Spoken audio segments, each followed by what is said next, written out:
여러분 한 해를 시작하시면서 여러분은 어떤 다짐, 어떤 계획을 하셨습니까?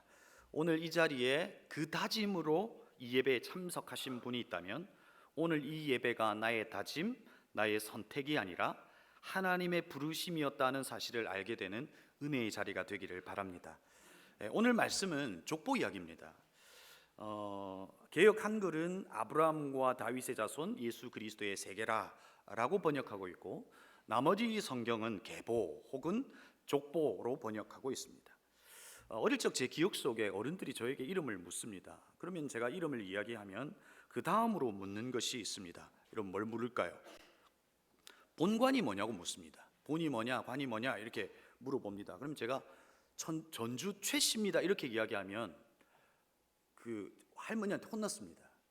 최씨가 아니고 최가라고 이야기해야 된다고. 저희는 뼈대 있는 집안이어서 그렇게 가르침을 배웠습니다.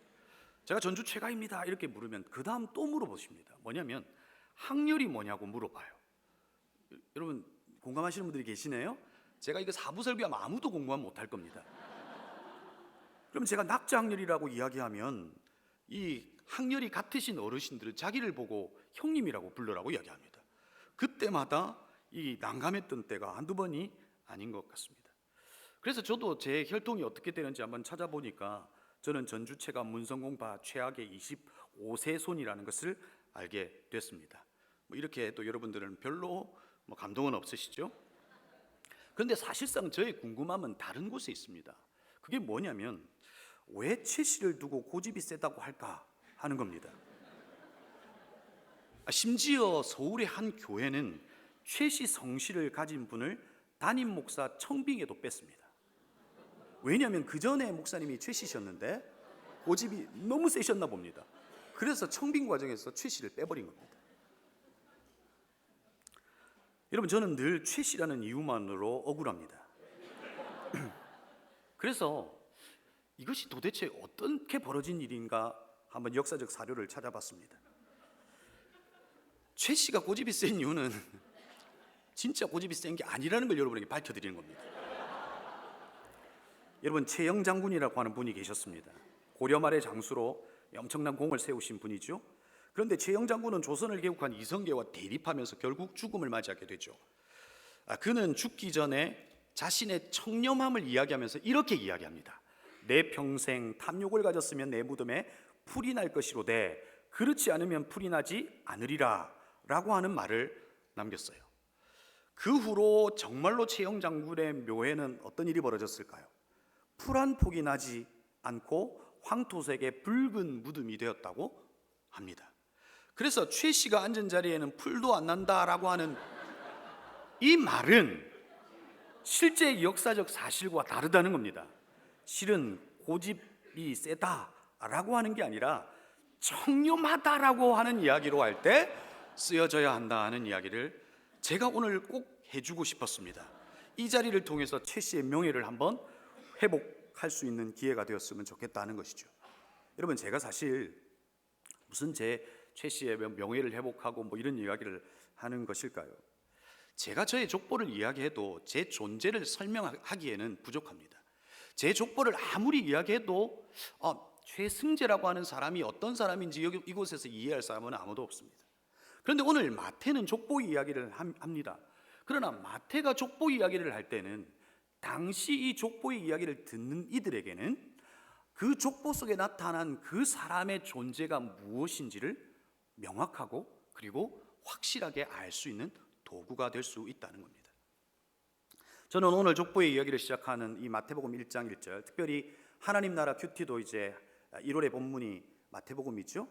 바로 그 첫 말씀인 1장 1절의 말씀을 가지고 2024년 한 해 우리에게 주시는 그 하나님의 마음을 한번 나눠보기를 원합니다. 족보 이야기를 하면서 마태는 사실상 무엇을 여러분 이야기하고 있는 걸까요?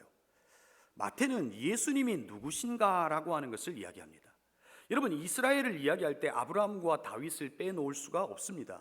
예수 그리스도가 그 아브라함과 그 다윗의 자손이다라고 하는 이야기를 시작하면서 복음서를 통해서 예수 그리스도가 누구신지를 이야기합니다. 모든 사복음서에는 기술의 방식과 그것을 듣는 대중이 다를 뿐이지 공통점이 있습니다. 여러분, 왜 사복음서를 복음이라고 하는 단어를 붙였겠습니까? 바로 복음이신 예수의 이야기라는 것입니다.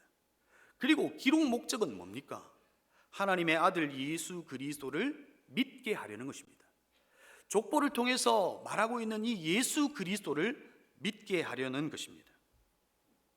그리고 그 예수 그리스도는 우리의 구원자가 되신다. 그리고 예수 그리스도를 믿고 있지만 핍박과 그 두려움 속에서 믿음이 흔들리고 있는 이들에게 바로 그 예수 그리스도가 누구신지를 증명해 보이고 있다는 겁니다. 여러분, 마가복음은 족보 이야기를 빼고 바로 본론으로 이야기합니다. 여러분, 마가복음 1장 1절은 어떻게 이야기하고 시작합니까? 하나님의 아들 예수 그리스도의 복음의 시작이라 라고 시작합니다. 여러분, 복음이 무엇이냐 하는 것입니다. 여러분, 복음은 예수 그리스도이시고 예수 그리스도의 출생이 복음의 시작이다 라고 하는 것입니다. 복음이 무엇이냐라고 하는 것에 있어서 복음의 내용은 예수 그리스도의 오심, 그리고 나타내심, 죽으심, 부활하심이 복음의 내용인데, 그 내용이 바로 그 사복음서에 기록되어 있다는 겁니다. 여러분, 팀 켈러는 복음이라고 하는 것을 우리에게 이렇게 설명해 줍니다. 복음은 본질적으로 연결하고 소통하는 것이다 라고 하는 이야기로 복음을 설명합니다. 그래서 하나님과의 연결, 공동체와의 연결, 도시와의 연결, 문화와의 연결을 이야기하죠. 그리고 복음의 언어라고 하는 책을 쓴 지프 밴드스텔트는 우리에게 복음의 언어가 있어야 하고 복음의 언어가 유창해야 한다고 우리에게 이야기합니다. 복음이라고 하는 것이 우리의 모국어가 되고 그 복음의 언어로 살아내야 한다 하는 이야기로 우리에게 도전합니다. 여러분, 오늘 한 해를 시작하면서 이 신년감사의 예배를 드리면서 첫 번째 여러분에게 도전하고 싶은 하나님의 마음은 복음의 언어를 소유하라는 겁니다. 복음의 언어를 소유할 수 있기를 바란다 하는 것입니다. 여러분, 어제 한 해를 시작하면서 청년 리더들과 수련회를 교회에서 가졌습니다. 한 해의 사역의 방향, 목회 철학 등을 나누었습니다. 그리고 목자로 섬기는 것, 리더로 섬기는 것에 이게 어떤 의미가 있는지에 대해서도 함께 나누었습니다. 그러면서 이 시대의 이야기를 청년들과 나누었습니다. 어떤 시대의 흐름 속에서 우리가 예수를 믿고 살아가고 있는가를 나누었습니다. 여러분, 우리가 느끼지 못하는 대세가 되어가고 있는 시대적 흐름의 큰 한 줄기가 있습니다. 그게 뭐냐면 바로 무종교화입니다. 한국 교회는 이와 같은 시대의 흐름 속에 지금 있는 겁니다. 특별한 하나님의 은혜가 있지 않고서는 미래학자들은 2050년, 지금으로부터 한 30년 뒤가 되면 기독교 인구가 2015년의 절반이 될 수 있다고 이야기합니다. 그 중에 가장 눈에 들어오는 게 무엇이었냐면 무신론자의 비율이 76%에 이르게 될 거라는 것입니다. 우리는 신이 필요하지 않는 시대를 살아가고 있다는 겁니다. 세상 속에서 살아가야 할 다음 세대는 이제 부모가 가졌던 직장의 80%가 사라질 것이다 라고 예측합니다. 그 직업을 가지려고 열심히 공부했는데 공부하고 났더니 그 직업이 사라져 버렸습니다. 챗GPT, 생성형 AI가 등장하고 혼란을 가져다 줍니다. 내가 공부했던 것들의 결과물을 이제 이들이 몇십 초 안에서 만들어내기 시작합니다. 나의 능력치를 앞서가는 변화의 물결 속에서 우리의 다음 세대와 그리고 이 시대를 살아나가고 있는 저와 여러분이 혼란을 겪습니다. 이 혼란의 시대 속에서 어떻게 시대의 흐름을 해석하고 무엇으로 살아내야 하는가, 우리의 다음 세대, 우리의 청년 세대는 고민이 많습니다. 이런 상황 속에서 복음이신 예수 그리스도를 믿고 살아가고 있다는 겁니다. 이런 혼란의 시대 속에서 시대가 던져주는 답을 찾지 못한 채 살아가고 있더라는 겁니다. 그리고 그들은 그 답을 보고 싶어 합니다. 그러나 주위를 돌아보아도 답이 될 만한 것들이 없습니다. 여전히 이념이 복음보다 앞서가는 시대 속에서 우리와 우리의 다음 세대는 혼란을 겪습니다. 여러분은 우리의 아들, 딸들에게 무엇을 소유해야 한다, 무엇이 답이 될 수 있다고 당당히 말해 주시겠습니까? 여러분은 여러분의 자녀들에게 이 혼란을 겪고 있는 이 시대 속에서 무엇이 답이 되고 있냐라고 여러분들 말해 주겠냐는 거예요. 여전히 열심히 공부해야 돼, 여전히 이 세상의 주류를 따라가야 돼, 공부 좀 더 열심히 해서 의대 가야 돼 라고 아이들에게 가르쳐 주시겠습니까? 여러분, 에베소서 4장 21절에서는 사도 바울이 우리에게 이렇게 답을 줍니다. 진리가 예수 안에 있는 것 같이 너희가 참으로 그에게서 듣고 또한 그 안에서 가르침을 받았을진대. 사도 바울이 진리는 예수 안에 있다라고 이야기해 줍니다. 가치관의 혼란을 겪고 있는 시대 속에서 예수 그리스도가 진리가 될 수 있다라고 이야기합니다. 예수 그리스도가 답이 될 수 있다라고 말합니다. 여러분, 앞에서 언급했던 복음의 언어를 쓴 지프 밴드스텔트는 이 부분을 해석하면서 우리에게 두 문장으로 요약해서 말해줍니다. 질문이 무엇입니까? 답은 예수입니다. 문제가 무엇입니까? 해답은 예수입니다.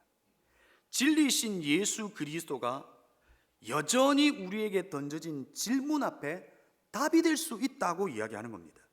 여러분, 마태는 우리에게 무엇을 이야기해 주고 있을까요? 아브라함과 다윗의 자손 예수 그리스도의 세계라라고 말하고 있는 마태의 깊은 내면 속에 외치고 있는 것이 무엇이냐는 겁니다. 아브라함과 다윗의 자손 예수 그리스도의 세계라라고 하는 이 족보의 이야기를 하면서 그 내면의 깊은 내면 속에서 당시 예수를 믿고 살아가는 이들에게, 그리고 오늘 예수 그리스도를 믿고 살아가는 현대인들에게 무엇이라고 말해주고 있느냐는 것입니다. 여러분, 우리에게 풀려지지 않는 두 가지의 질문, 두 가지의 문제가 있었습니다. 하나는 죽음에 대한 문제, 죽음에 대한 질문이었습니다. 죽음을 어떻게 해결할 수 있는가 하는 것이죠. 두 번째는 죄에 대한 질문, 죄에 대한 문제입니다. 그 죄는 어떻게 해결할 수 있는가? 도저히 우리의 노력으로 풀 수 없는 그 질문과 문제 앞에 성경을 통해서 우리가 확인하는 바 예수 그리스도는 분명히 해답이 되어 주셨습니다.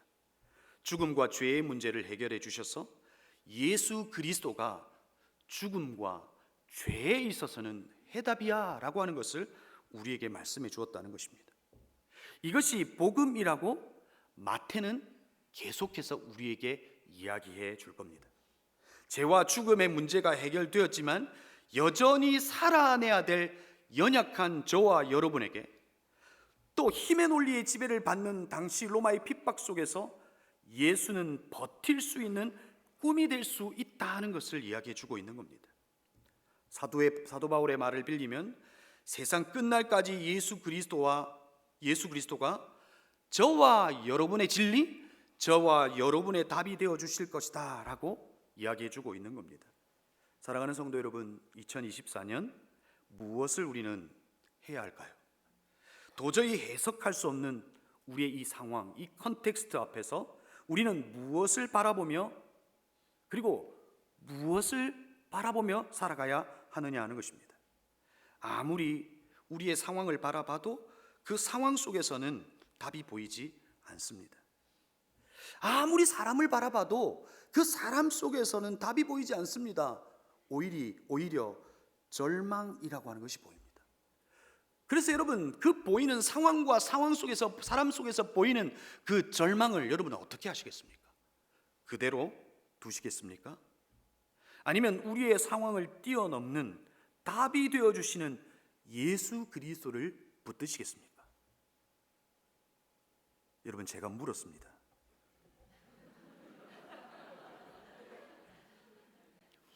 제가 너무 이렇게 삼부 예배를 하면서 감사한 것이 있습니다.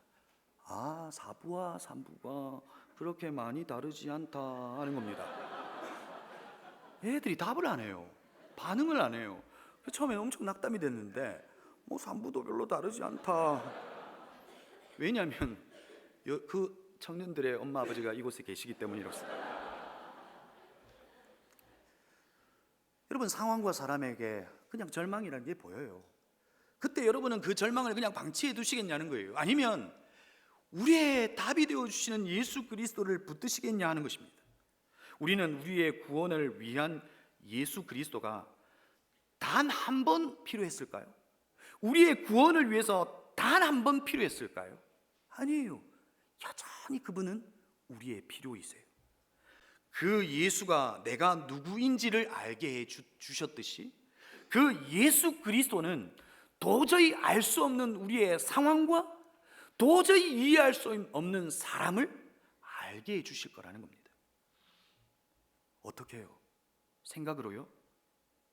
아니에요. 철학으로요? 아니에요. 유튜브에 떠도는 어떤 한 사람의 말로요? 아니에요. 그분께서 우리에게 주신 말씀으로 가능하다는 겁니다.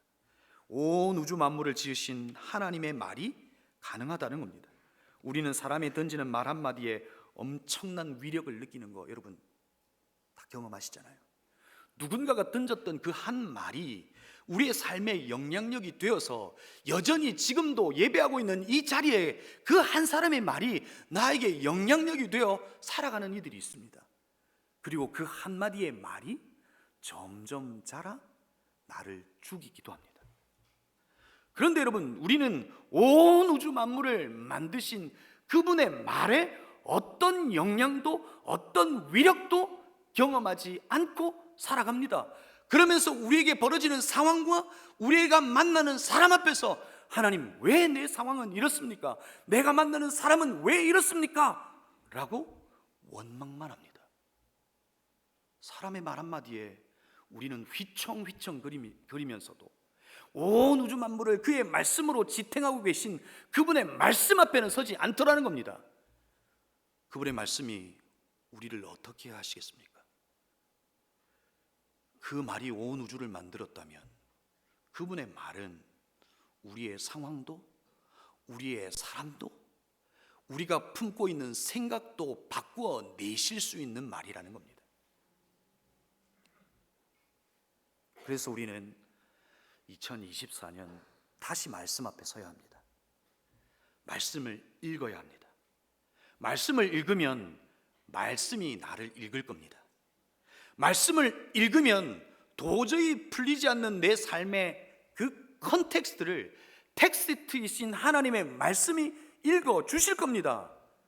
너의 상황에 지금 나타나는 이 일은 바로 이런 일이야.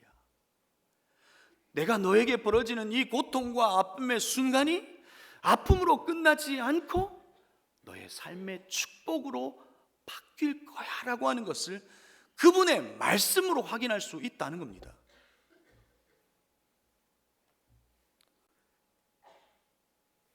말씀이 답이 되고 말씀이 힘이 되고 말씀이 길이 되고 말씀이 현실이 될 거라는 겁니다. 우리가 말씀으로 살면 하나님께서 우리의 현실을 살아주실 겁니다. 그걸 연습해야 한다는 겁니다. 마태복음에서 예수께서 하신 말씀을 마태복음 4장 4절에서 마태가 소개하죠. 예수께서 대답하여 이르시되 기록되었을 때 사람이 떡으로만 살 것이 아니요 하나님의 입으로부터 나오는 말씀으로 살 것이라 하였느니라 하시니, 예수 그리스도가 우리에게 선포하는 겁니다. 얘들아, 사람이 떡으로만 사는 게 아니야. 하나님의 말씀으로 살 수 있다. 그분의 말씀으로 살 수 있다라고 우리에게 선언하는 겁니다. 사랑하는 성도 여러분, 2024년 하나님의 말씀이 복음입니다. 그 말씀이 우리 안에 심겨지고 그 하나님의 말씀 곧 복음이 저와 여러분의 언어가 되기를 바랍니다. 여러분이 지금껏 살아왔던 삶의 방식이 언어가 되어 지금까지 살아왔던 삶의 방식으로 선택하고 살아내는 것이 아니라 그분의 말씀이 여러분의 삶의 언어가 되어 그 말씀으로 살아내실 수 있기를 바랍니다. 그럴 때 여러분이 할 수 있는 데까지 여러분에게 어떤 일이 벌어지는 것이 아니라 하나님이 하실 수 있을 만큼 여러분 안에 역사가 일어날 겁니다.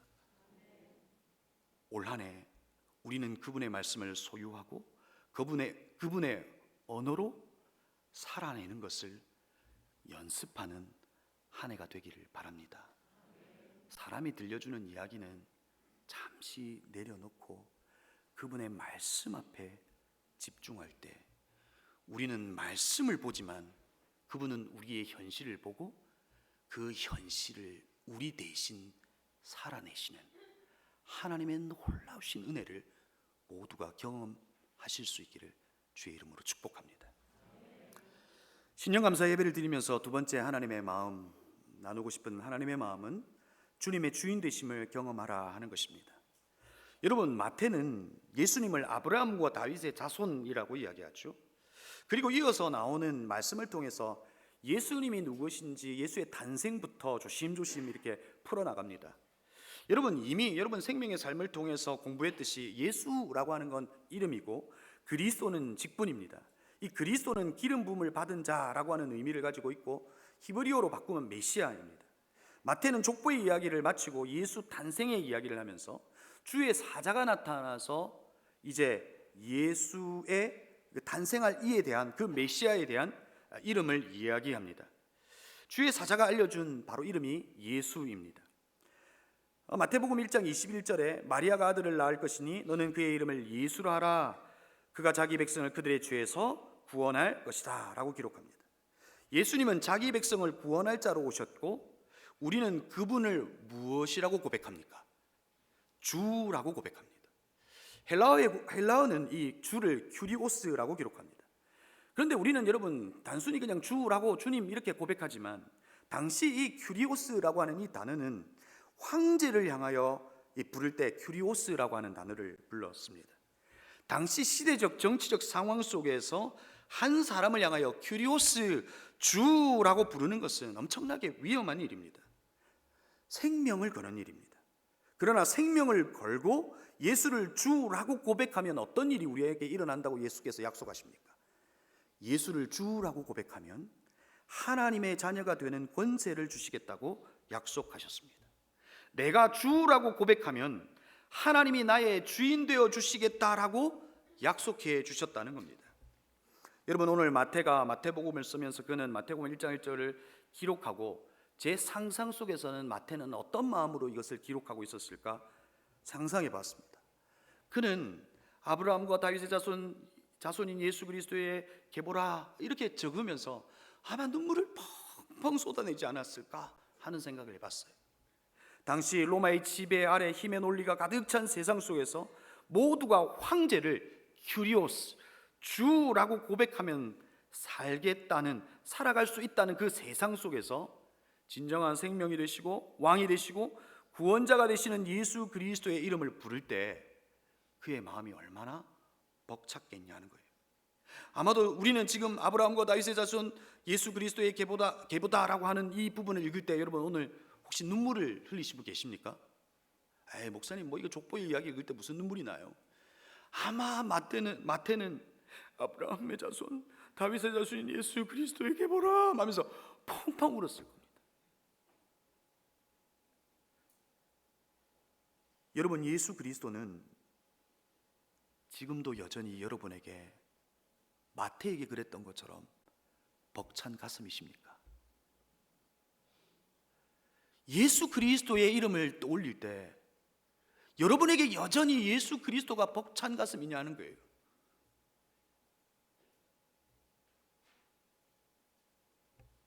제가 또 이렇게 물어볼까요? 자, 여러분 모두가 한번 첫사랑을 떠올려 보시겠어요? 벅차십니까? 잘못된 예화라고 지금 제가 생각되고 있습니다. 우리는 누군가를 떠올릴 때 벅찬 가슴으로 떠올리는 한 사람들이 있을 거예요. 저는 제 아내를 떠올릴 때 사실 제 아이만 이야기하려고 했다가 뒤에 제 아내가 딱 보고 있는 눈을 봐서 갑자기 아내를 포함시켰습니다. 예수 그리스도가 여러분에게 정말로 벅찬 가슴이냐는 거예요. 정말 진지하게 물어야 합니다. 여러분, 시대는 BC와 AD로 구분합니다. Before Christ, Anno Domini, Dominae 이렇게 구분하죠. 우리에게도 여러분 BC와 AD가 있잖아요. 뭐 Before, After, 성령 전, 성령 후 이거 말고요. 우리에게도 BC와 AD로 구분할 수 있습니다. 어떻게 해요? 예수 그리스도를 믿기 전과 믿고 난 후에 우리의 인생은 완전히 다릅니다. 이건 물과 포도주처럼 완전히 다른 존재로 살아가는 것 여러분 알 겁니다. 예수 그리스도를 믿는 믿음 안에서 죄인이었던 우리가 그분은 우리를 의인이라고 칭해 주셨습니다. 과거의 구습을 따르는 옛사람에서 새 언약을 따르는 새 사람이 되었고요. 죄가 우리를 지배하는 사망의 법이 우리를 지배했지만 이제는 생명의 성령의 법이 우리를 다스리는 이가 되었습니다. 예수를 주라고 고백하는 그 순간으로부터 우리의 운명은 완전히 바뀌어졌습니다. 또한 우리 안에 예수를 주로 고백하는 믿음 안에서 바뀐 게 있습니다. 그게 무엇이냐면 바로 로드십 체인지입니다. 내 삶의 주인이 바뀌었다는 겁니다. 내 삶의 주인이 나였던 내가 이제 하나님 당신이 나의 주인이 된 겁니다. 그것이 우리 안에 바뀐 운명이라는 겁니다. 내 마음의 왕좌의 자리에 이제 내가 자리하고 있는 것이 아니라 예수 그리스도가 그 자리를 차지하고 계신 겁니다. 그 예수 그리스도는 맹목적으로 복종해야 될 힘 있는 군주의 모습이 아니라 우리를 십자가에서 자신을 내어줄 만큼 우리를 사랑하시는 우리의 주인으로, 우리의 왕으로, 우리의 마음의 왕자의 자리를 차지하고 계시다는 겁니다. 여러분, 오늘 우리가 예수 그리스도를 주라고 고백할 때 바로 우리 안에 이 로드십 체인지가 일어났다는 겁니다. 여러분, 마태는 그리고 당시 그리스도인들은 예수님을 주라고 고백하는 건 여러분 어떤 거라 그랬습니까? 생명을 거는 겁니다. 매일 아침 일어나는 직면하는 하루의 일상 속에서 그리스도를 향하여 주라고 고백하는 것은 하나님이 이제 나는 내 삶이 다른 편이 아니라 그리스도 편에 서겠습니다.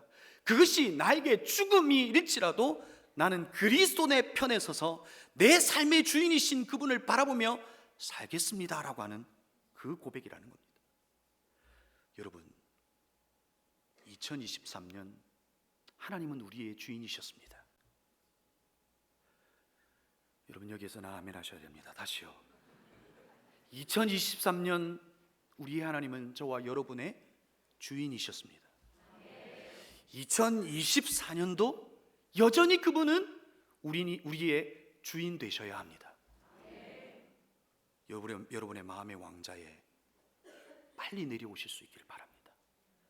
그분이 우리의 왕좌의 자리에 앉으셔서 우리의 왕이 되셔서 우리를 다스려야 합니다.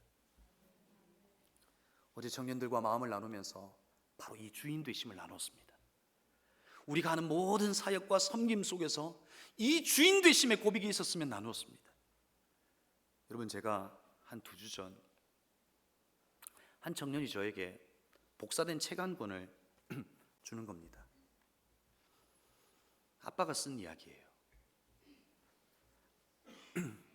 아빠가 청년인 시절 때 27, 28때 썼던 글이에요. 제가 한참을 그냥 두고 있다가 그 책을 책장에서 빼고 이렇게 읽기 시작했습니다. 읽다가 눈물이 주르륵 흐르는 겁니다. 바로 그 글에서 주인 되심을 이야기하는데 제가 좀 부끄러워졌습니다. 그 글의 내용이 누구의 글이냐면 바로 배영규 목사님의 글입니다. 제가 화면으로 한번 그 부분을 보여드릴 텐데, 그가 청년의 시절에 이렇게 고백하고 있더라고요. 우리 중 누구도 자신의 경험과 지식, 자기 주장으로 청년회를 지배하지 않고 다수가 원한다면 맹목적으로 따라가지 않는 주님만이 우리 청년의 최고의 의사결정자이고 주님 이외에 그 누구도 청년회를 주도할 수 없는 것이 우리의 방향성이었다. 지난 가을 행정부장으로 선출된 이후 청년회를 나의 경험과 생각대로 끌고 가고픈 끊임없는 유혹들이 나를 괴롭혔다. 행사가 잘 치러지면 내가 잘했다고 생각의 교만함이 나를 괴롭혔고, 일이 잘 안 될 때면 자신의 무능함의 결과라는 생각이 끊임없이 나를 짓눌렀다. 주님이 주인 되심을 인정하지 못함 때문이다. 그럼에도 주님은 여전히 자신이 우리 청년회의 주인임을 선포하셨고 그분이 친히 이끌고 오셨다. 사랑하는 성도 여러분, 여러분의 삶이 성공으로 이어져도 주님은 우리의 주인이세요. 여러분의 삶이 실패여도 주님은 우리의 주인이세요. 우리의 삶의 실패가 실패로 끝나지 않는 건 누구보다 우리가 잘 알기에 우리는 그 절망의 순간에도, 실패의 순간에도 우리의 여전한 고백은 주의 주 되심이에요. 주님, 당신은 나의 왕이십니다. 주님, 당신은 우리의 가정의 주인이십니다. 우리 목장의 주인이십니다. 우리 교회의 주인이십니다. 내 삶의 주인이십니다. 내 자녀의 주인이십니다 라고 하는 이 고백이 2024년에 저와 여러분의 고백이 되실 수 있기를 바랍니다. 그 고백 가운데 살아계신 하나님은 그분이 우리의 주인 되신 것을 철저하게 증명해 보이실 겁니다. 내가 너의 주인이라 그랬잖아. 네가 나를 주라고 부르면 넌 나의 자녀이고 자녀는 내가 목숨 걸고 책임져 준다 그랬잖아 라고 하는 그 주인의 증명이 2024년 여러분의 삶의 자리자리에 가득하기를 다시 한번 주님의 이름으로 축복합니다. 마지막입니다. 신령감사 예배를 드리면서 주시는 하나님의 마음 세 번째는 예수님이 나의 소원이 되게 해달라는 겁니다. 여러분, 새해를 시작하면서 많은 소원을 품을 겁니다.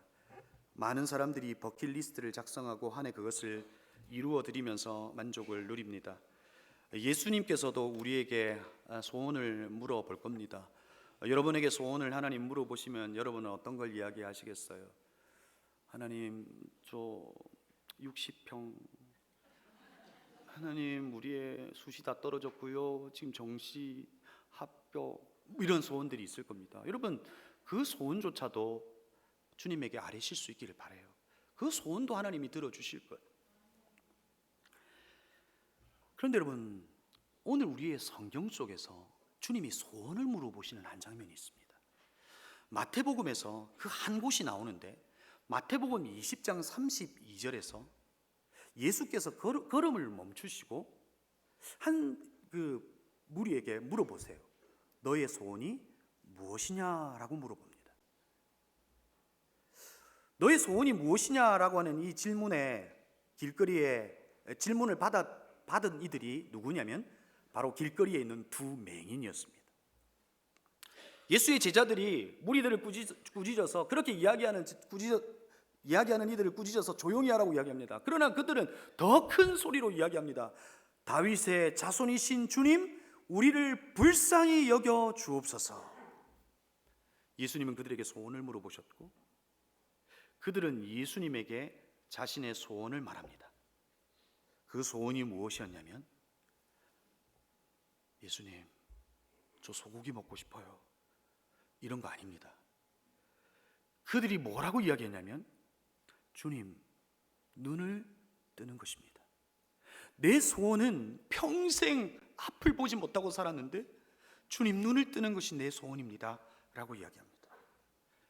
그리고 주님은 그 소원을 들어 그들의 눈을 뜨게 하시고 앞을 보게 하십니다. 그런데 그 성경의 말미에는 그들을 이렇게 표현합니다. 그들이 예수를 따랐다라고 그 성경의 20장은 끝이 나버립니다. 여러분, 이 본문이 우리에게 알려주는 것이 있습니다. 맹인이 눈을 뜨는 것이 소원이었습니다. 그러나 눈을 뜨고 그는 예수를 보았습니다. 눈을 뜨는 것이 소원이었지만 눈을 떠 본 예수 그리스도가 이제 뭐가 된 겁니까? 자기의 소원이 된 겁니다. 눈을 뜨는 것이 소원이었지만 눈을 뜨고 보니 예수 그리스도가 나의 소원이 되어버린 겁니다. 그래서 그는 예수를 따라갑니다. 예수의 제자가 되어 그를 따르고 그의 삶을 배우고 예수로 물들어가기 위해 그는 그를 따라간 겁니다. 마태도 예수 그리스도의 계보를 이야기하면서 그의 마음의 소원도 어떤 것이었습니까? 예수 그리스도의 계보를 읽고 있는 이들이 예수 그리스도를 믿었으면 좋겠다, 그리고 예수가 소원이 되어 살아가는 제자 되었으면 좋겠다라고 하는 마음을 먹었을 겁니다. 여러분, 제가 좋아하는 빌립보서 2장 14절에 13절의 말씀은 이렇게 기록하죠. 너희 안에 행하시는 이는 하나님이시니 자기의 기쁘신 뜻을 위하여 너희에게 소원을 두고 행하게 하시나니. 여러분, 하나님은 하나님의 소원을 저와 여러분을 통해서 이루실 겁니다. 다시요, 하나님께서는 하늘의 소원을 이 땅을 살아내고 있는 그리스도인들인 저와 여러분을 통해서 그 소원을 이루실 겁니다. 생명의 역사가 나타나고 회복의 역사가 나타나고 교회가 살아나고 자녀가 살아나고 내 가정이 살아나고 목장이 살아나고 여러분의 삶에 도저히 할 수 없는 그 어떤 일들이 그분의 능력과 말씀으로 이루어지는 것을 여러분들이 경험하게 될 거라는 겁니다. 그런데 그 소원은 예수가 소원이 된 이들을 통하여 이루어질 거라는 겁니다. 사랑하는 성도 여러분, 2024년 예수가 저와 여러분이 소원이 되기를 바랍니다. 예수 그리스도가 벅찬 가슴이 되고 예수 그리스도가 소원이 될 수 있기를 바랍니다. 저와 함께 사역했던 한 목사님이 자신의 할머니의 이야기를 합니다. 할머니가 80이 넘어서 예수를 믿었다고 그래요. 할머니가 어떻게 예수를 믿었냐면, 여러분 예전에는 교회에서 이렇게 말씀 잔치 같은 거 막 했잖아요. 그래서 막 목사님이 오라고 하니까 그냥 한번 가봤답니다. 그리고 갔는데 가서 보니까 분위기가 이상하더라는 겁니다. 이렇게 마치 이단 같은 뭐 그런 거 있잖아요. 그래서 이제 그곳을 나오려고 하는데 고무신이 없는 겁니다. 자기가 할머니가 신고 오셨던 그 고무신이 사라진 거예요. 그래서 이제 목사님에게 내 고무신 사라졌다고 집에 가야 되는데 어떻게 해야 되냐고 그랬더니 그 목사님이 이렇게 이야기했대요. 고무신 제가 사다 드릴 테니까 조금만 기다리시라고. 여러분, 이게 그 당시 목사님들의 전략이었던 것 같아요. 그래서 아무도 밖으로 나가지 못하도록. 그런데 그 할머니가 그냥 그곳에 앉아 있다가 예수님을 영접한 겁니다. 예수님을 만난 거예요. 그리고 그 할머니가 허리가 아팠는데 이제 예수님을 만나고 집에 돌아가는 길에 논두렁과 논두렁의 사이를 폴짝 뛰어넘더라는 겁니다. 그러니까 예수를 만났는데 회복을 경험한 거예요. 한글을 잘 몰랐는데 그때로부터 성경을 읽기 시작하고 80이 넘은 할머니가 100세가 가까이 될 때까지 하나님의 말씀을 늘 가까이 하면서 그렇게 살아가더라는 겁니다. 100세가 가까이 돼서 그 할머니가 세상을 떠나고 유품을 정리하는데, 여러분 옛날 성경책 아시죠? 빨간색 그 성경책. 그 성경책에 이렇게 보면 이렇게 이 면이 있잖아요. 그 면에 어떻게 기록되어 있냐면 이렇게 기록되어 있는 거예요. 예수님 그립다. 여러분, 90이 넘은 할머니가 예수는 그에게 벅찬 가슴이었던 겁니다. 90이 넘은 할머니가 여전히 예수가 그의 그리움이었던 겁니다. 90이 넘은 할머니가 예수는 그에게 늘 소원이었던 겁니다. 사랑하는 성도 여러분, 2024년 한 해 예수가 저와 여러분의 벅찬 가슴, 그리고 예수 그리스도가 저와 여러분의 소원이 될 수 있기를 바랍니다.